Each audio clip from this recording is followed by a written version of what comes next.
Nama saya ialah Syafiqah Syahira binti Ismail. Hari ini saya akan menerangkan subjek sains dalam pendidikan awal kanak-kanak yang bertajuk jenis-jenis pencemaran.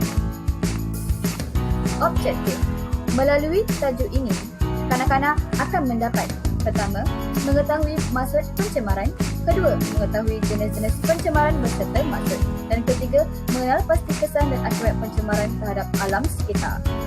Kita pergi kepada maksud pencemaran. Pencemaran merupakan kemasukan bahan benda asing yang mengakibatkan kesan memusnah sehingga membahayakan kesihatan manusia, mengancam sumber alam dan ekosistem. Terdapat 6 jenis-jenis pencemaran: pencemaran radioaktif, pencemaran udara, pencemaran tanah, pencemaran bunyi, pencemaran laut dan pencemaran air. Pertama ialah pencemaran radioaktif.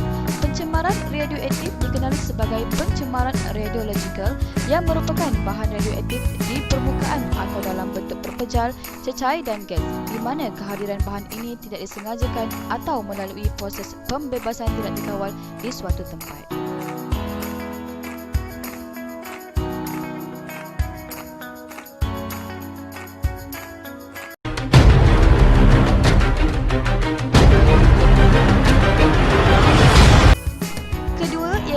Pencemaran udara. Pencemaran udara merupakan kemasukan bahan pencemar seperti bahan kimia, hingar, haba, cahaya dan tenaga di alam sekitar yang boleh membawa kemusnahan kepada kesihatan manusia, ekosistem dan sumber alam apabila ia dibebaskan ke ruang udara.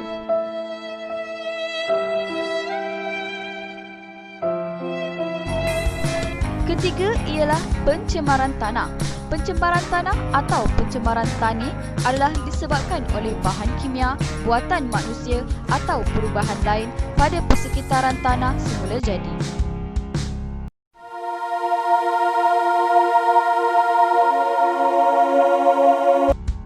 Yang keempat ialah pencemaran bunyi. Pencemaran bunyi atau bunyi persekitaran merupakan penghasilan bunyi yang kuat dan bising daripada mesin, haiwan atau manusia yang mengganggu aktiviti atau keseimbangan kehidupan lain.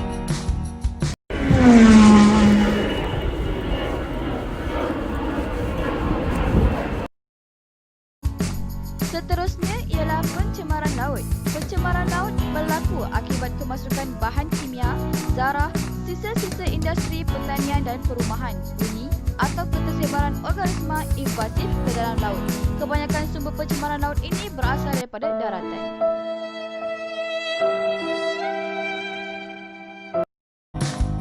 Yang terakhir ialah pencemaran air. Pencemaran air ialah perubahan yang berlaku kepada air dari segi kandungan atau warna serta sifat-sifat kimia yang disebabkan oleh pelbagai bahan pencemar dalam pelbagai bentuk seperti terpejal, cecair dan gas.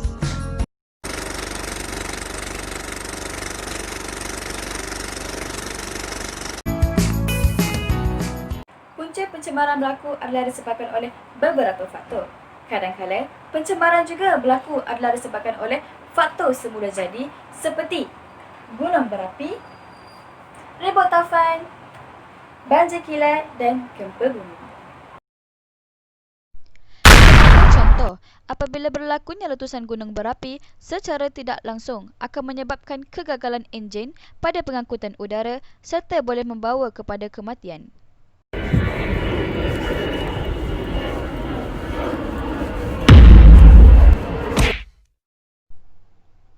Asap yang tebal pula akan menghalang cahaya matahari daripada masuk. Perkara ini akan menyebabkan cuaca menjadi gelap dan akan menyekat kegiatan ekonomi negara, justeru membawa kepada masalah kesihatan.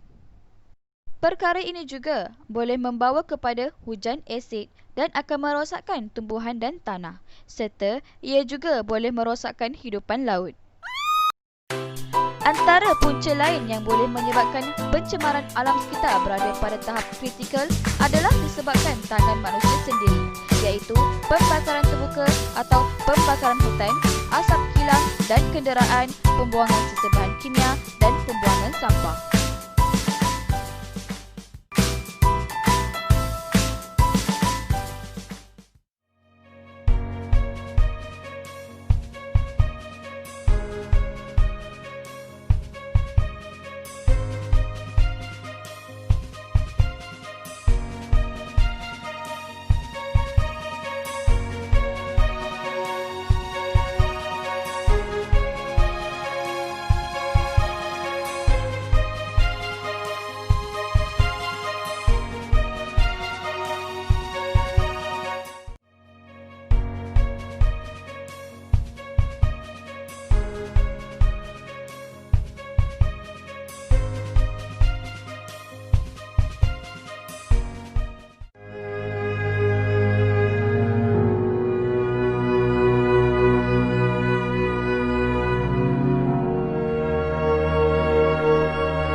Kepentingan menjaga alam sekitar.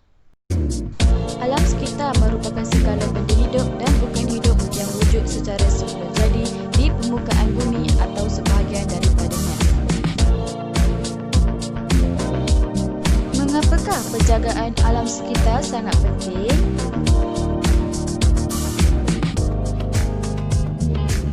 Pertama, untuk menjamin kesihatan manusia. Hal ini kerana alam sekitar merupakan pembekal udara yang segar. Pokok-pokok juga membekalkan kita udara yang segar. Udara yang segar dapat memberikan pernafasan yang baik. Malah, ia juga dapat mengelakkan daripada pelbagai penyakit.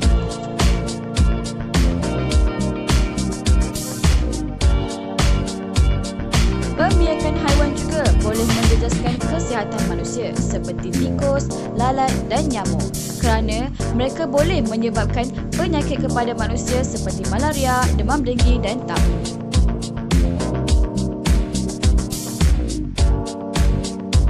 Air merupakan sumber asli yang sangat penting untuk tubuh badan manusia. Malah, ia juga amat penting bagi haiwan dan tumbuh-tumbuhan.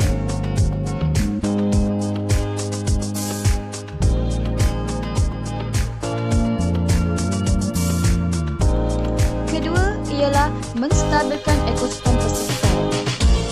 Tumbuhan hijau berfungsi untuk menstabilkan persekitaran bumi. Malah, ia juga dapat mengurangkan pemanasan global. Yang terakhir ialah mengelakkan kepupusan flora dan fauna. Alam sekitar juga merupakan habitat kehidupan flora dan fauna. Jika penerokaan hutan tidak terkawal, maka ia akan menyebabkan kemusnahan habitat. Langkah mengatasi pencemaran alam.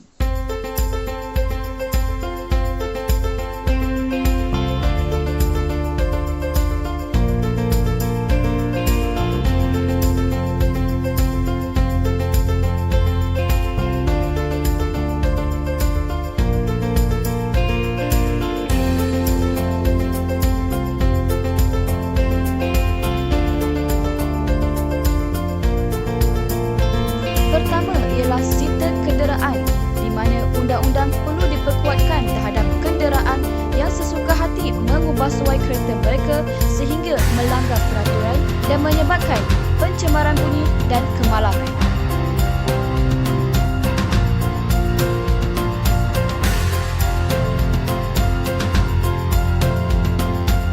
Kedua ialah kempen Bumi Hijau.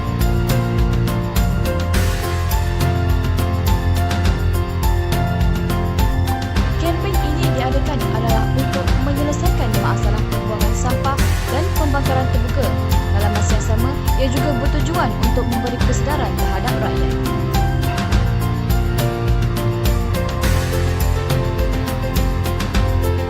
Ketiga ialah menggalakkan penggunaan teknologi mesra alam. Rakyat Malaysia perlu menggunakan teknologi mesra alam seperti kereta elektrik dan juga penggunaan solar panel supaya pelepasan asap kereta dapat dikurangkan. Seterusnya, menggunakan pengangkutan awam. Pengguna haruslah menggunakan pengangkutan awam seperti LRT, KTM dan MRT supaya dapat mengurangkan kadar pembakaran bahan api.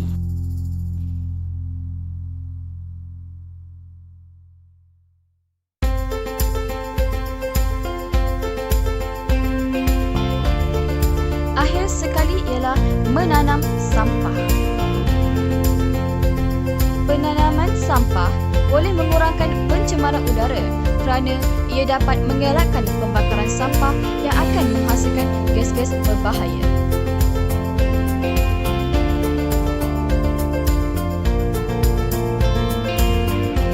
Itu sahaja daripada saya. Sekian, terima kasih.